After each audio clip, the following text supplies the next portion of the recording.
नमस्कार बच्चों, मैं प्रीति चौहान आपको आमोदनी हिंदी पाठमाला में आज पाठ 2 पंडित भोलानाथ पढ़ाऊंगी। पंडित भोलानाथ एक चित्र कथा है। आप जानते हैं कि चित्र कथा क्या होती है? चित्र कथा वह होती है जिसमें चित्रों के माध्यम से कहानी बताई जाती है। कथा का अर्थ होता है कहानी। चित्रों के माध्यम से जो कहानी बताई जाती है उसे चित्र कथा कहते हैं। आज आपको मैं बहुत ही रोचक कहानी सुनाने जा रही हूँ। आपको कहानी सुनने में तो बहुत आनंद आता होगा, तो आप लोग अपनी किताब खोलकर बैठिए और मेरी कहानी ध्यान से सुनिए और ये भी देखिएगा कि उस कहानी से हमें क्या शिक्षा मिलती है। तो मैं शुरू करती हूँ। सबसे पहले पंडित भोलानाथ की कहानी। पंडित भोलानाथ बहुत ही भोले भाले थे।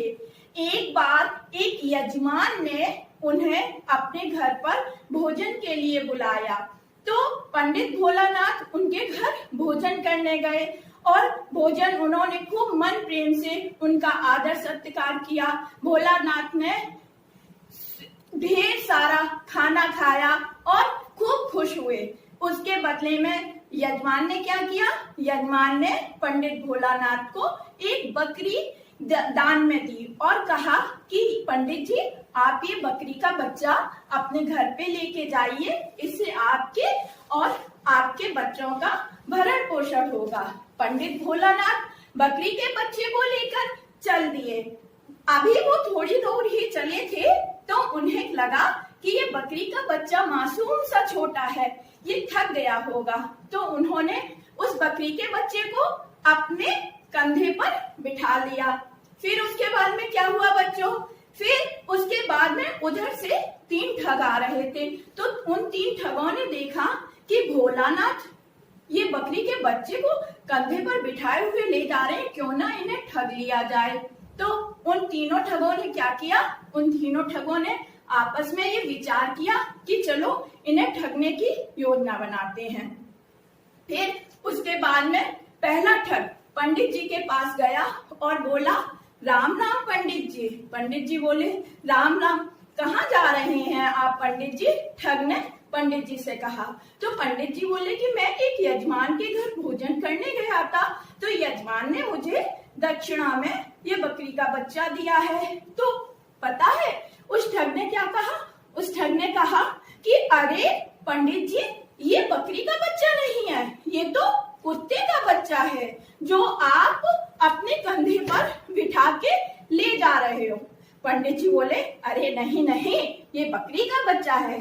तो उस ठग ने कहा, अगर आपको मेरी बातों में विश्वास नहीं है तो राह में आपको और भी व्यक्ति मिलेंगे, तो आप उन सभी व्यक्तियों से ये बात पूछ लेना। तो पंडित जी आगे चल पड़े। आगे चलते चलते उन्हें एक दूसरा ठग मिला। दूसरे ठग ने कहा, पंडित जी, आप ये क्या कर रहे हैं? आपके कंधे पर तो कुत्ते का बच्चा बैठा हुआ है। तो पंडित जी ने कहा, अरे ये कुत्ते का बच्चा नहीं है, यह तो बकरी का बच्चा है। बोले, लो आप नहीं मानते हो तो कोई बात नहीं। उधर से तीसरा ठग भी आ गया। अब पता है तीसरे ठग ने क्या कहा?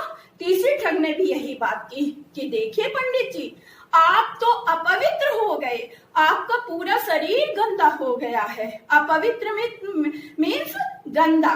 तो उन्होंने कहा कि कैसे? कि आप तो कुत्ते के बच्चे को बिठाए हुए हो।